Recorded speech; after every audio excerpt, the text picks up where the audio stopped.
this is Simran from Miles with Simran. Welcome to my YouTube channel. So ਅੱਜ ਆਪਾਂ ਗੱਲ ਕਰਾਂਗੇ writing task 2 the, which is definitely more scoring than writing task 1 because total 9 band writing ਦੇ ਵਿੱਚੋਂ 6 band score ਦੀ weightage ਹੁੰਦੀ ਹੈ task 2 the and 3 band score the weightage ਹੁੰਦੀ ਹੈ task 1 ਦੀ. ਸੋ ਅੱਜ ਆਪਾਂ ਗੱਲ ਕਰਾਂਗੇ ਕਿ ਰਾਈਟਿੰਗ ਟਾਸਕ 2 ਦੇ ਅਗਰੀ ਐਂਡ ਡਿਸਅਗਰੀ ਐਸੇ ਦੇ ਵਿੱਚ ਕਿਵੇਂ ਆਪਾਂ 7+ ਬੈਂਡ ਸਕੋਰ ਦੀ ਰਾਈਟਿੰਗ ਕਰ ਸਕਦੇ ਹਾਂ. So let's begin. So while attempting writing task 2 ਸਭ ਤੋਂ ਪਹਿਲੀ ਚੀਜ਼ ਜਿਹੜੀ ਆਪਾਂ ਦੇਖਣੀ ਹੈ ਟਾਈਪ ਆਫ ਕੁਐਸਚਨ. ਜਿਵੇਂ ਕਿ ਹਰ ਇੱਕ ਸਟੇਟਮੈਂਟ ਦੇ ਵਿੱਚ ਇੱਕ ਕੁਐਸਚਨ ਪ੍ਰੈਜ਼ੈਂਟ ਕੀਤਾ ਜਾਂਦਾ ਹੈ. Like they here they have presented to what extent do you agree or disagree. So basically अपने को type of essay की है agree or disagree essay, right? and इत्थे ਆਪਾਂ ਨੂੰ ਇੱਕ condition present ਕੀਤੀ ਹੈ to what extent means ਤੁਸੀਂ ਕਿਸ ਹੱਦ ਤੱਕ agree ਜਾਂ disagree ਹੋ. so ਸਭ ਤੋਂ ਪਹਿਲਾਂ ਜਦੋਂ ਆਪਾਂ task type ਨੂੰ judge ਕਰ ਲਿਆ ਉਸ ਤੋਂ ਬਾਅਦ then we have to move on to the question statement. Basically ਹਮੇਸ਼ਾ ਜਦੋਂ ਵੀ ਟਾਸਕ 2 ਦੀ ਸਟੇਟਮੈਂਟ ਪ੍ਰੈਜ਼ੈਂਟ ਕੀਤੀ ਜਾਂਦੀ ਹੈ ਤਾਂ ਵਨਸ ਉਹਦੇ ਵਿੱਚ ਹਮੇਸ਼ਾ ਇੱਕ ਬੈਕਗਰਾਉਂਡ ਇਨਫੋਰਮੇਸ਼ਨ ਪ੍ਰੈਜ਼ੈਂਟ ਕੀਤੀ ਜਾਂਦੀ ਹੈ ਐਂਡ ਇੱਕ ਮੇਨ ਵਿਊ ਹੁੰਦਾ ਹੈ. ਸੋ ਮੇਨ ਵਿਊ ਦਾ ਮਤਲਬ ਕੀ ਹੈ ਕਿ ਜਿਸ ਦੇ ਨਾਲ ਆਪਾਂ ਸਹਿਮਤ ਜਾਂ ਅਸਹਿਮਤ ਹੁੰਦਾ ਹੈ. ਮੇਨ ਵਿਊ ਨੂੰ ਜੱਜ ਕਰਨ ਦਾ ਬੈਸਟ ਵੇ ਕੀ ਹੈ, ਤੁਸੀਂ ਇਹ ਦੇਖੋ ਕਿ ਕਿਹੜਾ ਸੈਂਟੈਂਸ ਹੈ ਜੋ ਇੱਦਾਂ ਲੱਗਦਾ ਕਿ ਕਿਸੇ ਹੋਰ ਪਰਸਨ ਦੇ ਵਿਚਾਰ ਨੇ ਜਾਂ ਕਿਸੇ ਦੀ ਓਪੀਨੀਅਨ ਹੈ. ਜਿਵੇਂ ਇੱਥੇ ਇਹਨਾਂ ਨੇ ਪ੍ਰੈਜ਼ੈਂਟ ਕੀਤਾ ਹੈ there is nothing that can be done to prevent it. it seems like ਕਿ ਕਿਸੇ ਬੰਦੇ ਨੇ ਕਿਹਾ ਕਿ ਕੁਝ ਵੀ ਇਹੋ ਜਿਹਾ ਨਹੀਂ ਹੈ ਜੋ ਆਪਾਂ ਇਹਨੂੰ ਪ੍ਰੀਵੈਂਟ ਕਰਨ ਲਈ ਕਰ ਸਕਦੇ ਹਾਂ. ਕਿਹਨੂੰ ਪ੍ਰੀਵੈਂਟ ਕਰਨ ਲਈ ਕਰ ਸਕਦੇ ਹਾਂ? ਕ੍ਰਾਈਮ, ਜੋ ਕਿ ਆਪਣਾ ਮੇਨ ਟੌਪਿਕ ਹੈ, ਰਾਈਟ? ਸੋ ਬੇਸਿਕਲੀ ਜਿਹੜੀ ਆਪਣੇ ਕੋਲ ਗਿਵਨ ਟੌਪਿਕ ਦੇ ਵਿੱਚ ਫਸਟ ਇਨਫੋਰਮੇਸ਼ਨ ਦਿੱਤੀ ਹੋਈ ਹੈ that crime is a major problem all over the world. this is the background information, right? ਸੋ ਇਸ ਬੈਕਗਰਾਉਂਡ ਇਨਫੋਰਮੇਸ਼ਨ ਨੂੰ ਆਪਾਂ ਆਪਣੀ ਜਰਨਲ ਲਾਈਨ ਬਣਾਉਣ ਦੇ ਲਈ ਯੂਜ਼ ਕਰ ਸਕਦੇ ਹਾਂ. ਐਂਡ ਜੋ ਵਿਊ ਹੈ ਉਹ ਕੀ ਹੈ that there is nothing that can be done to prevent it. ਜਦੋਂ ਤੁਸੀਂ ਆਪਣੀ ਕੁਐਸਚਨ ਸਟੇਟਮੈਂਟ ਨੂੰ ਐਨਾਲਾਈਜ਼ ਕਰ ਲਿਆ ਉਹਦੇ ਵਿੱਚੋਂ ਤੁਸੀਂ ਬੈਕਗਰਾਉਂਡ ਇਨਫੋਰਮੇਸ਼ਨ ਨੂੰ ਅਲੱਗ ਕਰ ਲਿਆ, ਤੁਸੀਂ ਮੇਨ ਵਰਬ ਨੂੰ ਅਲੱਗ ਕਰ ਲਿਆ ਐਂਡ ਤੁਸੀਂ ਕੁਐਸਚਨ ਸਟੇਟਮੈਂਟ ਨੂੰ ਅਲੱਗ ਕਰ ਲਿਆ, ਤਾਂ ਉਸ ਤੋਂ ਬਾਅਦ ਤੁਸੀਂ ਕਰਨੀ ਹੈ ਉਸ ਟਾਸਕ ਦੀ ਬ੍ਰੇਨਸਟੋਰਮਿੰਗ. ਬ੍ਰੇਨਸਟੋਰਮਿੰਗ ਕੀ ਹੁੰਦਾ? ਬੇਸਿਕਲੀ ਆਪਾਂ ਵੱਖਰੇ ਕਨਸੈਪਟਸ ਨੂੰ ਡਿਸਕਸ ਕਰਕੇ ਇੱਕ ਮੇਨ ਕਨਸੈਪਟ ਹੈ ਜਿਹੜਾ ਉਹਦੇ ਵਿੱਚੋਂ ਕੱਢਣਾ ਹੈ. ਮੀਨਸ ਗਿਵਨ ਟਾਸਕ ਦੇ ਆਪਾਂ ਆਈਡੀਆਜ਼ ਨੂੰ ਗੈਦਰ ਕਰਨਾ ਹੈ, ਰਾਈਟ? ਹੁਣ ਤੁਸੀਂ ਆਪਣੇ ਆਪ ਨੂੰ ਪੁੱਛੋ ਕਿ ਕ੍ਰਾਈਮ ਨੂੰ ਰੋਕਣ ਲਈ ਕੀ ਆਪਾਂ ਕੁਝ ਵੀ ਨਹੀਂ ਕਰ ਸਕਦੇ, ਤਾਂ ਆਪਣੇ ਮਾਈਂਡ ਦੇ ਵਿੱਚ ਆਏਗਾ देयर आर सर्टेन थिंग्स ਜੋ ਆਪਾਂ ਕਰ ਸਕਦੇ ਹਾਂ. ਮੀਨਸ ਆਪਾਂ ਇਸ ਸਟੇਟਮੈਂਟ ਨਾਲ ਕੀ ਕਰਾਂਗੇ? ਡਿਸਐਗਰੀ. ਜਦੋਂ ਤੁਸੀਂ ਆਪਣੇ ਆਪ ਨੂੰ ਕੋਈ ਕੁਐਸਚਨ ਪੁੱਛੋਗੇ ਕਿ ਆਪਾਂ ਕੁਝ ਕਰ ਸਕਦੇ ਹਾਂ ਜਾਂ ਨਹੀਂ ਕਰ ਸਕਦੇ, ਤੁਹਾਨੂੰ ਖੁਦ ਨੂੰ ਆਨਸਰ ਮਿਲ ਜਾਏਗਾ, ਰਾਈਟ? ਤੁਸੀਂ ਆਪਣੇ ਆਪ ਨਾਲ ਸਲਾਹ ਕਰਨੀ ਹੈ. ਸੋ ਆਪਾਂ ਨੂੰ ਪਤਾ ਲੱਗਿਆ ਕਿ ਕ੍ਰਾਈਮ ਐਸੀ ਗੱਲ ਤਾਂ ਨਹੀਂ ਕਿ ਆਪਾਂ ਕ੍ਰਾਈਮ ਨੂੰ ਨਹੀਂ ਰੋਕ ਸਕਦੇ. ਮੀਨਸ ਆਪਾਂ ਬਹੁਤ ਸਾਰੇ ਐਫਰਟਸ ਆ ਜਿਹੜੇ ਕਰ ਸਕਦੇ ਹਾਂ. ਤਾਂ ਇਸ ਸਟੇਟਮੈਂਟ ਨਾਲ ਆਪਾਂ ਕਰਾਂਗੇ ਡਿਸਐਗਰੀ. ਹੁਣ ਜਦੋਂ ਤੁਹਾਨੂੰ ਪਤਾ ਲੱਗ ਗਿਆ ਕਿ ਤੁਸੀਂ ਡਿਸਐਗਰੀ ਕਰਨਾ ਹੈ, ਫਿਰ ਤੁਸੀਂ ਸੋਚੋ ਕਿ ਮੈਂ ਕੀ ਹੈ ਜੋ ਕ੍ਰਾਈਮ ਨੂੰ ਰੋਕਣ ਲਈ ਕਰ ਸਕਦਾ, ਰਾਈਟ? ਸੋ ਤੁਸੀਂ ਜਦੋਂ ਸੋਚੋਗੇ ਤੁਹਾਨੂੰ ਫੀਲ ਹੋਏਗਾ that ਪਹਿਲੀ ਚੀਜ਼ ਜੋ ਕੀਤੀ ਜਾ ਸਕਦੀ ਹੈ ਉਹ ਕੀ ਹੈ ਕਿ ਜੇ ਆਪਾਂ ਲਾਜ਼ ਨੂੰ ਸਖਤ ਕਰ ਦਈਏ ਜਾਂ ਆਪਾਂ ਹੋਰ ਜ਼ਿਆਦਾ ਸਿਵੀਅਰ ਪਨਿਸ਼ਮੈਂਟਸ ਦੇ ਦਈਏ, ਰਾਈਟ? ਸੋ ਪਹਿਲਾ ਜਿਹੜਾ ਐਕਸ਼ਨ ਹੈ ਉਹ ਹੋਣਾ ਚਾਹੀਦਾ ਲਾਜ਼ ਐਂਡ ਪਨਿਸ਼ਮੈਂਟ ਦੇ ਰਿਲੇਟਡ, ਰਾਈਟ? ਸੋ ਬੇਸਿਕਲੀ ਅਗਰ ਆਪਾਂ ਦੇਖੀਏ ਲਾਜ਼ ਐਂਡ ਪਨਿਸ਼ਮੈਂਟ ਨਾਲ ਕੀ ਹੋ ਜਾਊਗਾ, ਠੀਕ ਹੈ? ਫਿਰ ਤੁਸੀਂ ਇਹਨੂੰ ਅੱਗੇ ਐਕਸਪਲੇਨ ਕਰਨਾ ਹੈ, ਰਾਈਟ? ਜਿਵੇਂ ਕਿ ਆਪਾਂ ਨੂੰ ਪਤਾ ਹੈ ਜਦੋਂ ਵੀ ਆਪਾਂ ਟਾਸਕ ਨੂੰ ਅਟੈਂਪਟ ਕਰਨਾ ਹੈ ਤਾਂ ਫਸਟ ਇਵੈਲੂਏਟਿੰਗ ਫੈਕਟਰ ਹੁੰਦਾ ਹੈ ਟਾਸਕ ਰਿਸਪੌਂਸ. ਟਾਸਕ ਰਿਸਪੌਂਸ ਦਾ ਮਤਲਬ ਕੀ ਹੈ? ਦੈਟ ਜੋ ਵੀ ਆਪਣੇ ਕੋਲੋਂ ਕੁਐਸਚਨ 'ਚ ਡਿਮਾਂਡ ਕੀਤੀ ਗਈ ਹੈ ਵੈਦਰ ਆਪਾਂ ਉਹ ਡਿਮਾਂਡ ਨੂੰ ਫੁੱਲਫਿਲ ਕਰ ਰਹੇ ਹਾਂ ਜਾਂ ਨਹੀਂ ਕਰ ਰਹੇ, ਐਂਡ ਜੋ ਵੀ ਆਪਾਂ ਆਈਡੀਆਜ਼ ਪ੍ਰੈਜ਼ੈਂਟ ਕਰ ਰਹੇ ਹਾਂ ਉਹਨਾਂ ਨੂੰ ਆਪਾਂ ਇਲੈਬੋਰੇਟਿਵ ਫਾਰਮਸ ਦੇ ਵਿੱਚ ਲਿਖ ਰਹੇ ਹਾਂ ਜਾਂ ਨਹੀਂ ਲਿਖ ਰਹੇ. So usually what I prefer is ਕਿ ਜਦੋਂ ਵੀ ਤੁਸੀਂ ਕੋਈ ਵੀ ਆਈਡੀਆ ਪ੍ਰੈਜ਼ੈਂਟ ਕਰਨਾ ਹੈ ਤਾਂ ਹਮੇਸ਼ਾ follow the formula of PEER. PEER means P for point, E for elaboration, E for example and R for result, right? ਹੁਣ ਜਿਵੇਂ ਆਪਾਂ ਆਪਣਾ ਫਸਟ ਪੁਆਇੰਟ ਕਾਊਂਟ ਕੀਤਾ ਹੈ that laws and punishments ਦੇ ਉੱਤੇ ਕੰਮ ਕਰਨਾ ਚਾਹੀਦਾ, ਰਾਈਟ? ਆਪਣਾ ਪੁਆਇੰਟ ਹੋ ਗਿਆ laws and punishments. ਹੁਣ ਆਪਾਂ ਦੱਸਾਂਗੇ ਕਿ laws and punishments ਨੂੰ ਅਗਰ ਆਪਾਂ ਸਖਤ ਕਰ ਦਈਏ ਤਾਂ ਕੀ ਹੋ ਸਕਦਾ, ਰਾਈਟ? ਇਫੈਕਟ ਇਸ ਚੀਜ਼ ਦਾ, ਰਾਈਟ? ਫਿਰ ਆਪਾਂ ਦੱਸਾਂਗੇ ਕੋਈ ਇਹੋ ਜਿਹੀ ਐਗਜ਼ਾਮਪਲ ਜਾਂ ਕੋਈ ਇਹੋ ਜਿਹਾ ਕ੍ਰਾਈਮ. ਡੈਫੀਨੇਟਲੀ ਆਪਾਂ ਕ੍ਰਾਈਮ ਦੇ ਬਾਰੇ ਲਿਖ ਰਹੇ ਹਾਂ ਤਾਂ ਆਪਾਂ ਐਗਜ਼ਾਮਪਲ ਵੀ ਕ੍ਰਾਈਮ ਦੀ ਹੀ ਪ੍ਰੈਜ਼ੈਂਟ ਕਰਾਂਗੇ ਕਿ ਕਿਸ ਤਰ੍ਹਾਂ ਦੇ ਕ੍ਰਾਈਮ ਦੇ ਵਿੱਚ ਜਦੋਂ ਸਜ਼ਾ ਸਖਤ ਕੀਤੀ ਗਈ ਤਾਂ ਕ੍ਰਾਈਮ ਰੇਟ ਡਿਕਰੀਜ਼ ਕੀਤਾ. ਸੋ ਲਾਜ਼ ਐਂਡ ਪਨਿਸ਼ਮੈਂਟ ਨੂੰ ਅਗਰ ਆਪਾਂ ਸੀਵੀਅਰ 'ਚ ਕਰੀਏ ਤਾਂ ਮਰਡਰ ਕੇਸਿਸ ਔਰ ਰੇਪ ਕੇਸਿਸ 'ਚ ਅਗਰ ਆਪਾਂ ਗੱਲ ਕਰੀਏ ਤਾਂ ਬਹੁਤ ਸਾਰੇ ਕੰਟਰੀਜ਼ ਦੇ ਵਿੱਚ ਇਹਨਾਂ ਕ੍ਰਾਈਮਸ ਵਾਸਤੇ there is a death penalty. Punishment कादी है ਡੈਥ ਪੈਨल्टी दी। सो आप इसकी एग्जाम्पल दे देंगे राइट। सो ਇਹਦਾ रिजल्ट की निकलेगा, रिजल्ट निकलेगा कि क्राइम रेट रिड्यूस हो जाएगा राइट। सो तुसी जदों भी स्टार्ट करना है तो हमेशा तुसी ऐसे दी प्लानिंग करनी है, तो प्लानिंग दे विच तुहाडा एक एक पॉइंट क्लीयर होना चाहिए। बिकॉज जदों आप विदाउट प्लानिंग ऐसे लिखते हैं तो ऐसे कभी भी इफेक्टिव नहीं हो सकता, क्योंकि तुसी वाइल राइटिंग 10 टाइम्स और 20 टाइम्स डेफिनेटली कन्फ्यूज होगे राइट। सो एक पॉइंट आप गैदर कर लिया लॉज एंड पनिशमेंट के लिए। सैकेंड पॉइंट आप गैदर कर लिया कि पुलिस ज्यादा करो राइट, और वी कैन से कि पुलिस ਪੈਟਰੋਲਿੰਗ ਕੀਤੀ ਜਾ ਸਕਦੀ ਹੈ ਤਾਂ ਕਿ ਕ੍ਰਾਈਮ ਹੋਵੇ ਹੀ ਨਾ, ਜਾਂ ਕ੍ਰਿਮੀਨਲ ਐਕਟੀਵਿਟੀਜ਼ ਨੂੰ ਆਪਾਂ ਘੱਟ ਤੋਂ ਘੱਟ ਰੋਕ ਸਕੀਏ ਰਾਈਟ। ਸੋ ਬੇਸਿਕਲੀ ਕੀ ਹੈ, ਜਦੋਂ ਪੁਲਿਸ ਪੈਟਰੋਲਿੰਗ ਦੀ ਗੱਲ ਆਉਂਦੀ ਹੈ ਤਾਂ ਆਪਾਂ ਦੱਸਾਂਗੇ ਮੇਨ ਪੁਆਇੰਟ ਆ ਗਿਆ ਪੁਲਿਸ ਪੈਟਰੋਲਿੰਗ। ਇਲੈਬੋਰੇਸ਼ਨ ਚ ਆਪਾਂ ਪ੍ਰੈਜ਼ੈਂਟ ਕਰਾਂਗੇ ਕਿਵੇਂ ਪੁਲਿਸ ਪੈਟਰੋਲਿੰਗ ਕਿਵੇਂ ਰੋਕੇਗੀ। ਆਪਾਂ ਕਹਿ ਦਾਂਗੇ ਕਿ ਜੇ ਪੁਲਿਸ ਵੱਧ ਹੋਏਗੀ ਤਾਂ ਲੋਕ ਕ੍ਰਿਮੀਨਲਸ ਦੇ ਮਨ ਦੇ ਵਿੱਚ ਫੀਅਰ ਹੋਏਗਾ ਕ੍ਰਾਈਮ ਫੜੇ ਜਾਣ ਦਾ ਰਾਈਟ। ਸੋ ਐਗਜ਼ਾਮਪਲ ਜਿਵੇਂ ਆਪਾਂ ਕਹਿ ਸਕਦੇ ਹਾਂ ਕਿ ਜਦੋਂ ਕੋਈ ਵੀ ਸਸਪੀਸ਼ੀਅਸ ਐਕਟੀਵਿਟੀ ਹੁੰਦੀ ਹੈ, ਅਗਰ ਔਨ ਦ ਸਪੌਟ ਪੁਲਿਸ ਵਾਲਾ ਪਹੁੰਚ ਜਾਂਦਾ ਹੈ ਤਾਂ ਉਹ ਐਕਟੀਵਿਟੀ ਜਾਂ ਉਹ ਕੋਈ ਵੀ ਕ੍ਰਾਈਮ ਕਮਿਟ ਹੋਣ ਤੋਂ ਰੁਕ ਜਾਂਦਾ ਰਾਈਟ। ਸੋ ਇਹਦਾ ਰਿਜ਼ਲਟ ਕੀ ਨਿਕਲੇਗਾ, ਲੋਕਾਂ ਦੇ ਮਨਾਂ ਦੇ ਵਿੱਚ ਕ੍ਰਿਮੀਨਲਸ ਦਾ ਡਰ ਨਹੀਂ ਰਹੇਗਾ, ਕਿਉਂਕਿ ਉਹਨਾਂ ਨੂੰ ਹਿੰਮਤ ਹੋਏਗੀ ਕਿ ਉਹਨਾਂ ਕੋਲ ਪੁਲਿਸ ਹੈ, ਐਂਡ ਜਿਹੜੇ ਕ੍ਰਿਮੀਨਲਸ ਹੋਣਗੇ ਉਹਨਾਂ ਨੂੰ ਔਨ ਦ ਸਪੌਟ ਫੜੇ ਜਾਣ ਦਾ ਖਤਰਾ ਆਏਗਾ, ਮੀਨਸ ਉਹਨਾਂ ਦੇ ਫੜੇ ਜਾਣ ਦੇ ਚਾਂਸਸ ਕੀ ਨੇ, ਵੱਧ ਜਾਣਗੇ। ਜਦੋਂ ਆਪਾਂ ਬ੍ਰੇਨ ਸਟ੍ਰੋਮਿੰਗ ਕਰ ਲਈ ਉਸ ਤੋਂ ਬਾਅਦ ਤੁਸੀਂ 2 ਮਿੰਟ ਲਗਾਣੇ ਨੇ ਤੇ ਜਿੰਨੇ ਵੀ ਵਰਡਸ ਤੁਹਾਡੇ ਮਾਈਂਡ ਦੇ ਵਿੱਚ ਆਉਂਦੇ ਨੇ ਰਿਲੇਟਡ ਟੂ ਕ੍ਰਾਈਮ, ਤੁਸੀਂ ਇਹ ਸਾਰੇ ਦੇ ਸਾਰੇ ਵਰਡਸ ਨੇ ਉਹਨਾਂ ਨੂੰ ਆਪਾਂ ਲਿਖ ਲੈਣਾ ਤਾਂ ਕਿ ਆਪਾਂ ਆਪਣੇ ਕੋਲ ਇੱਕ ਰੇਂਜ ਆਫ ਵੋਕੈਬਲਰੀ ਹੋਗੀ। Like I have written prevailing, police, offenses, topical issues, then we have firearms, then we have equipped। ਸੋ ਤੁਸੀਂ ਇੱਕ ਸਾਈਡ ਦੇ ਉੱਤੇ ਕੀ ਕਰਨਾ ਹੈ, ਆਪਣੀ ਵੋਕੈਬਲਰੀ ਲਿਖ ਲੈਣੀ ਹੈ। ਸੋ ਜਦੋਂ ਇਹ ਹੁੰਦੀ ਹੈ ਐਸੇ ਪਲੈਨਿੰਗ, ਮੀਨਸ ਤੁਸੀਂ ਦੇਖਣਾ ਹੈ ਕਿ ਐਸੇ ਹੈ ਕੀ ਹੈ, ਆਪਾਂ ਐਸੇ ਦੇ ਵਿੱਚ ਕੀ ਕੁਝ ਲਿਖਣਾ ਹੈ, ਐਂਡ ਲੈਕਸੀਕਲ ਰਿਸੋਰਸਿਸ ਦੇ ਵਿੱਚ ਬੈਂਡ ਸਕੋਰ ਲੈਣ ਲਈ ਆਪਾਂ ਕਿਸ ਤਰੀਕੇ ਨਾਲ ਵਰਡਸ ਨੂੰ ਆਪਾਂ ਕਾਊਂਟ ਕਰ ਸਕਦੇ ਹਾਂ right.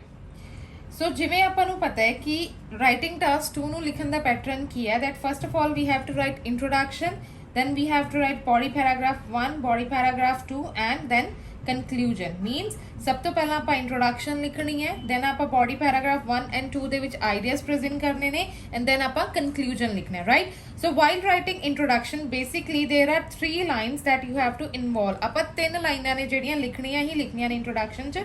first line is journal line, second is rephrasing, and third one is thesis line। So basically ਜਦੋਂ ਵੀ ਤੁਸੀਂ ਜਰਨਲ ਲਾਈਨ ਲਿਖਣੀ ਹੈ ਤਾਂ ਜਰਨਲ ਲਾਈਨ ਹਮੇਸ਼ਾ ਆਪਣੇ ਮੇਨ ਟੌਪਿਕ ਦੇ ਰਿਲੇਟਡ ਹੋ ਸਕਦੀ ਹੈ ਰਾਈਟ। ਜਿਵੇਂ ਆਪਾਂ ਨੂੰ ਇੱਥੇ ਪ੍ਰੈਜ਼ੈਂਟ ਕੀਤਾ ਗਿਆ that crime is a major problem all over the world. So ਜਿਹੜੀ ਆਪਣੀ ਬੈਕਗਰਾਊਂਡ ਸਟੇਟਮੈਂਟ ਹੈ ਉਹਨੂੰ ਵੀ ਆਪਾਂ ਫॉर ਰਾਈਟਿੰਗ ਜਰਨਲ ਲਾਈਨ ਲਿਖ ਸਕਦੇ ਹਾਂ ਰਾਈਟ। ਸੋ ਜਿਵੇਂ ਆਪਾਂ ਕੀਤਾ ਸੀ crime is a major problem, ਹੁਣ ਜਿਵੇਂ ਆਪਾਂ ਇੱਕ ਵਰਡ ਕੀਤਾ ਸੀ ਪ੍ਰੀਵੇਲਿੰਗ। ਪ੍ਰੀਵੇਲਿੰਗ ਦਾ ਮਤਲਬ ਹੁੰਦਾ ਹੈ ਕਿ ਜੋ ਬਹੁਤ ਕਾਮਨ ਹੋ ਰਿਹਾ ਜਾਂ ਬਹੁਤ ਪਪੂਲਰ ਹੋ ਰਿਹਾ ਅੱਜ ਦੇ ਜ਼ਮਾਨੇ ਵਿੱਚ ਰਾਈਟ। ਸੋ ਇਸੇ ਨੂੰ ਯੂਜ਼ ਕਰਦੇ ਹੋਏ ਆਪਾਂ ਜਰਨਲ ਲਾਈਨ ਫਾਰਮ ਕਰਾਂਗੇ। we can write that crime is unquestionably one of the most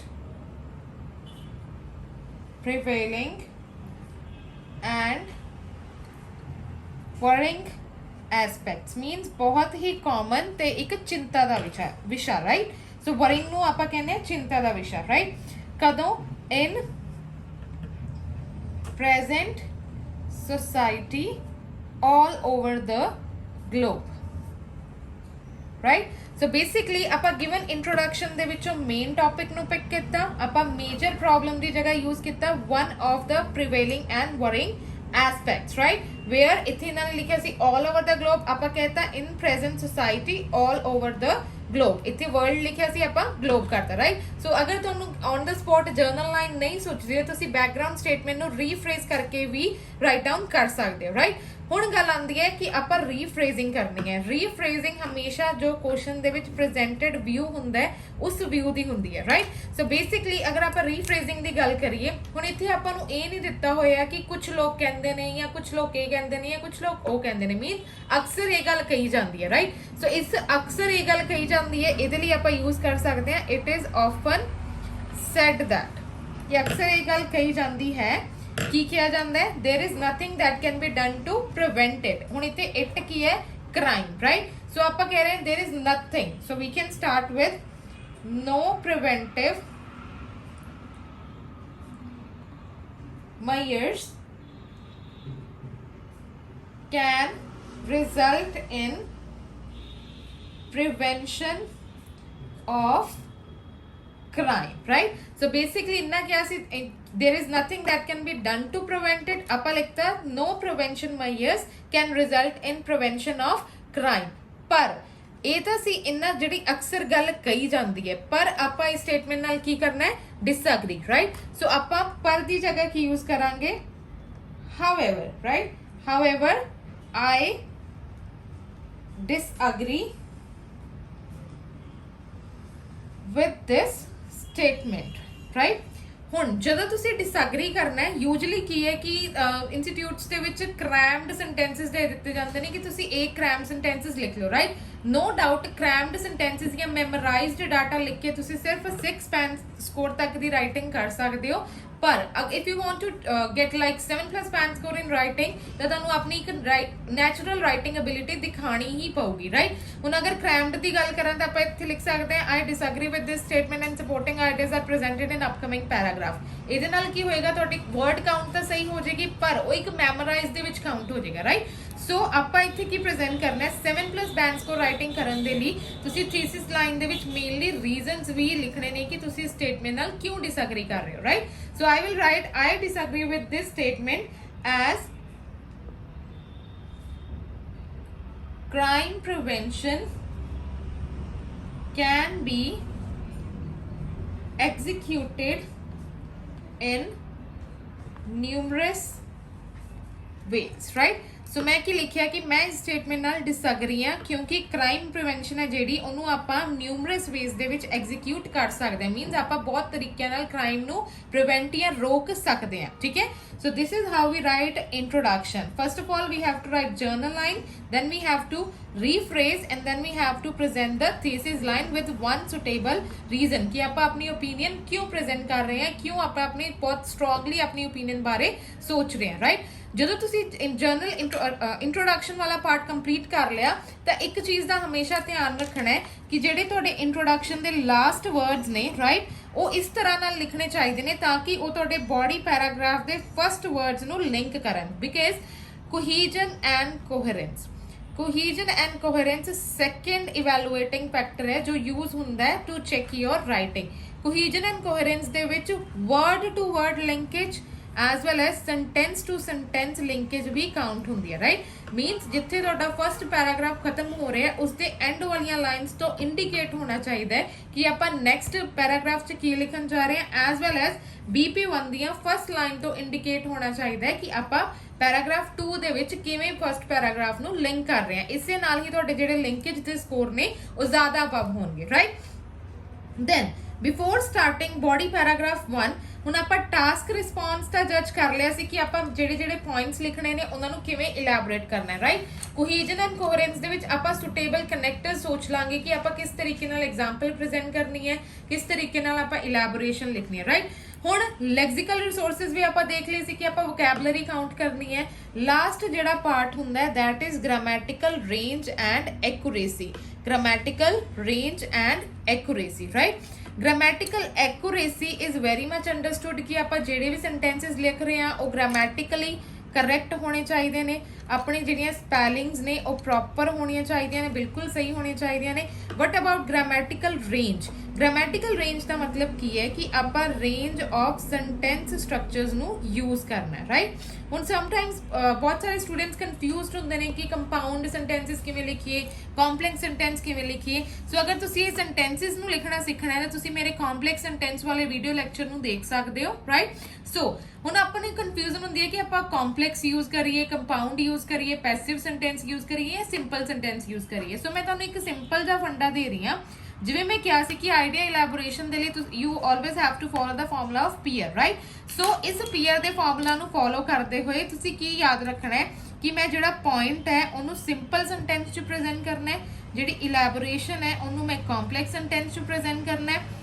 example नूं ईदर मैं कंपाउंड सेंटेंस च प्रेजेंट करा या second form of complex sentence structure च फॉर्म करा, रिजल्ट नूं मैं ਪੈਸਿਵ ਸੈਂਟੈਂਸ ਸਟਰਕਚਰ ਚ ਫਾਰਮ ਕਰਾਂ, ਰਾਈਟ। ਸੋ ਇਹਦੇ ਨਾਲ ਕੀ ਹੋਏਗਾ, ਆਪਣੀ ਇੱਕ ਕਲੀਅਰ ਇੰਡੀਕੇਸ਼ਨ ਆ ਜਾਏਗੀ ਕਿ ਆਪਾਂ ਰੇਂਜ ਆਫ ਸੈਂਟੈਂਸਸ ਮੀਨਸ ਆਪਾਂ mixture of different sentence structures ਨੂੰ ਯੂਜ਼ ਕਰ ਰਹੇ ਹਾਂ, ਰਾਈਟ। ਸੋ ਪੁਆਇੰਟ ਆਪਾਂ ਯੂਜ਼ ਕਰਾਂਗੇ ਸਿੰਪਲ ਸੈਂਟੈਂਸ ਦੇ ਨਾਲ, ਇਲੈਬੋਰੇਸ਼ਨ ਲਿਖਾਂਗੇ ਕੰਪਲੈਕਸ ਸੈਂਟੈਂਸ ਸਟਰਕਚਰ ਦੇ ਵਿੱਚ, ਐਗਜ਼ਾਮਪਲ ਲਿਖਾਂਗੇ compound and complex sentence structure ਦੇ ਵਿੱਚ, ਐਂਡ ਰਿਜ਼ਲਟ ਲਿਖਾਂਗੇ ਪੈਸਿਵ ਸੈਂਟੈਂਸ ਨਾਲ, ਰਾਈਟ। So let's begin. ਹੁਣ ਆਪਾਂ ਕੀ ਸੋਚਿਆ ਸੀਗਾ ਕਿ ਆਪਾਂ ਫਰਸਟ ਪੁਆਇੰਟ ਲਿਖਾਂਗੇ ਲਾਜ਼ ਐਂਡ ਪਨਿਸ਼ਮੈਂਟ ਦੇ ਰਿਗਾਰਡਿੰਗ, ਕਿ ਜਿਹੜੀਆਂ ਲਾਜ਼ ਐਂਡ ਪਨਿਸ਼ਮੈਂਟਸ ਨੇ ਇਹਨਾਂ ਨੂੰ ਸਿਵੀਅਰ ਕਰਨਾ ਚਾਹੀਦਾ, ਰਾਈਟ। ਸੋ ਸਟਾਰਟ ਕਿਵੇਂ ਕਰਾਂਗੇ, ਜਿਵੇਂ ਕਿ ਅਸੀਂ ਲਾਸਟ ਲਾਈਨਸ ਆਪਾਂ ਲਿਖੀਆਂ ਸੀ that can be executed in numerous ways. So we will start, there are numerous ways to tackle the criminal activities, right? So there are numerous ways to tackle the criminal activities. ये हो गया अपना connector. Then इस तो बाद आप लिखना है one approach would be. ਹੁਣ ਇੱਕ ਅਪਰੋਚ ਆਪਣੀ ਕੀ ਹੈ, ਰਾਈਟ। ਇੱਕ ਅਪਰੋਚ ਕੀ ਹੈ, ਫਸਟ ਪੁਆਇੰਟ ਇੱਥੇ ਆਪਾਂ ਮੈਂਸ਼ਨ ਕਰਾਂਗੇ। ਆਪਣੀ ਫਸਟ ਅਪਰੋਚ ਹੈ that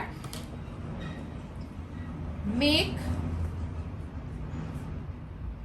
stricter laws and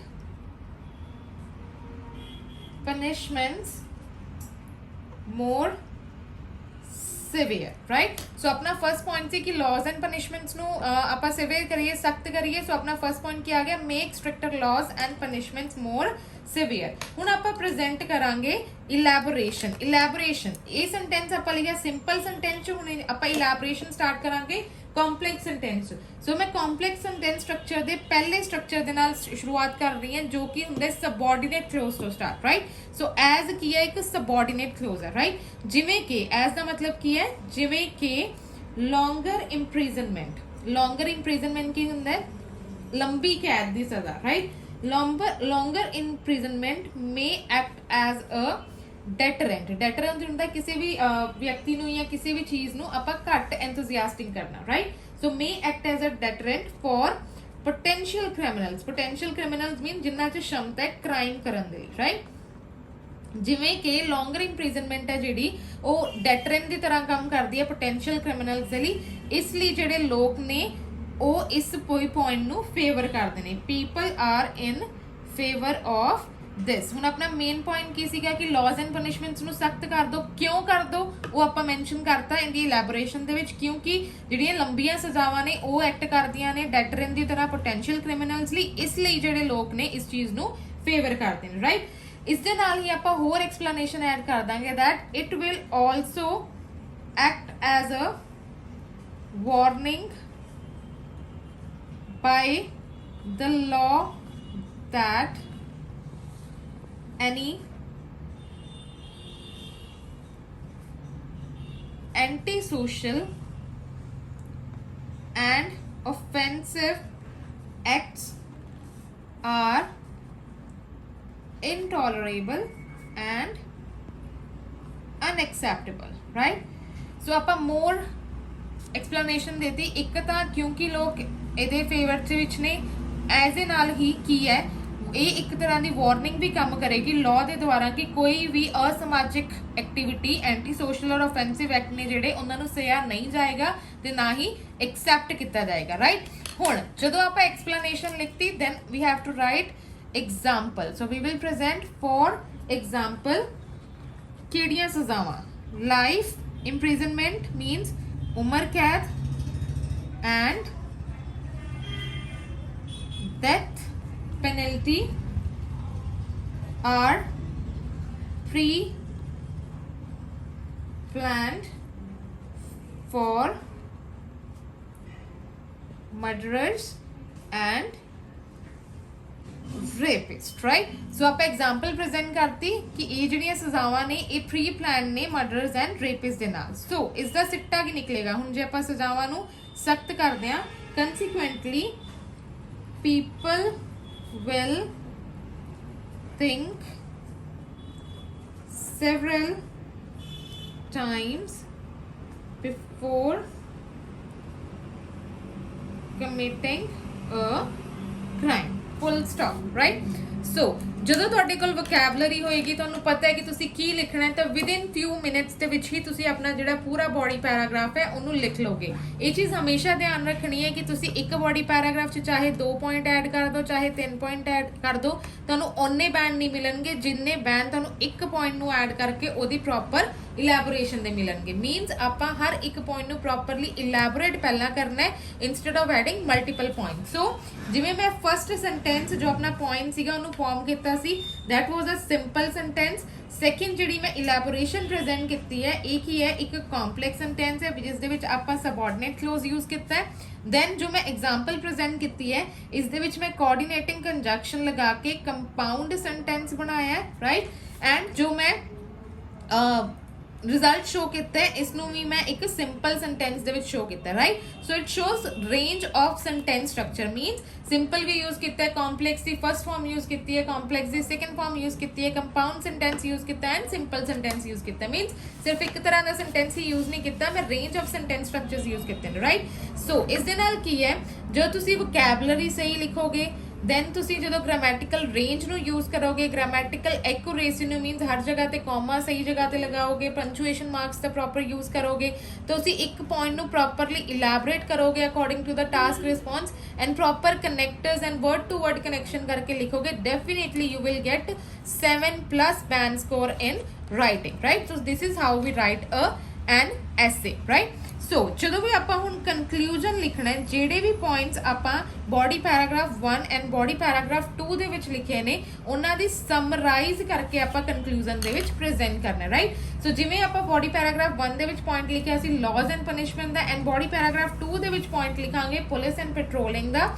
ਸੋ ਅਗਰ ਆਪਾਂ ਪਹਿਲਾਂ ਕਨਕਲੂਜਨ ਦੀ ਗੱਲ ਕਰੀਏ ਤਾਂ ਕਨਕਲੂਜਨ ਦੇ ਵਿੱਚ ਆਪਾਂ ਇਹਨਾਂ ਦੋਨੋਂ ਪੁਆਇੰਟਸ ਤੇ 1 ਵਰਡ ਔਰ 1 ਫਰੇਜ਼ ਸਬਸਟੀਟਿਊਟਸ ਯੂਜ਼ ਕਰਨੇ ਨੇ, ਜਿਵੇਂ ਆਪਾਂ ਬਹੁਤੇ ਸ਼ਬਦਾਂ ਦੀ ਥਾਂ ਇੱਕ ਸ਼ਬਦ ਯੂਜ਼ ਕਰਦੇ ਹਾਂ, right. So conclusion wood B somewhat like that to recapitulate, right? To recapitulate we use this for conclusion after discussing the pertinent points, mean जो presented points ने ਉਹਨਾਂ ਨੂੰ डिस्कस ਕਰਨ ਤੋਂ ਬਾਅਦ ਆਪਾਂ ਨੂੰ ਕੀ ਪਤਾ ਲੱਗਿਆ that I believe that crime can be prevented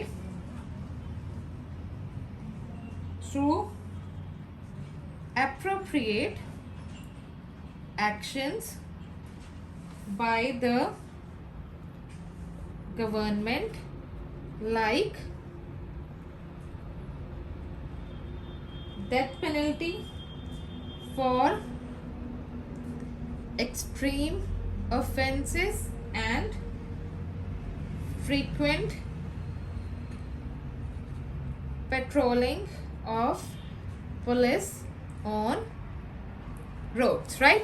So basically discuss ਕਰਨ ਤੋਂ ਬਾਅਦ ਕਿਉਂਕਿ ਅਗਰੀ ਔਰ ਡਿਸਐਗਰੀ ਐਸੇ ਸੀਗਾ, ਸੋ ਅਗਰੀ ਔਰ ਡਿਸਐਗਰੀ ਐਸੇ ਦੇ ਵਿੱਚ ਆਪਾਂ ਕੀ ਪ੍ਰੈਜ਼ੈਂਟ ਕੀਤਾ ਹੈ ਕਿ ਆਈ ਬਲੀਵ, ਮੇਰੀ ਓਪੀਨੀਅਨ ਇਹ ਹੈ ਕਿ ਕ੍ਰਾਈਮ ਨੂੰ ਪ੍ਰੀਵੈਂਟ ਕੀਤਾ ਜਾ ਸਕਦਾ ਹੈ through appropriate actions by the government. ਹੁਣ ਫਸਟ ਬੋਡੀ ਪੈਰਾਗ੍ਰਾਫ ਚ ਆਪਾਂ ਪ੍ਰੈਜ਼ੈਂਟ ਕੀਤਾ ਸੀ make stricter laws and punishment, example ਦਿੱਤੀ ਸੀ ਡੈਥ ਪੈਨਲਟੀ ਦੀ, right. So by like government like death penalty for extreme offenses and frequent patrolling of police on roads, right? So this is how we write a 7+ band essay by keeping in mind the task response, cohesion and coherence, grammatical range, grammatical accuracy and vocabulary, in other words lexical resources। So I hope ਤੁਹਾਨੂੰ ਇਹ video ਅੱਛੀ ਲੱਗੀ ਹੋਏਗੀ। ਸੋ ਇਸੇ ਤਰ੍ਹਾਂ ਦੀਆਂ ਹੋਰ videos ਦੇਖਣ ਦੇ ਲਈ, more tips and techniques ਦੇ ਲਈ please subscribe my channel and watch the next videos. Thank you, all the best।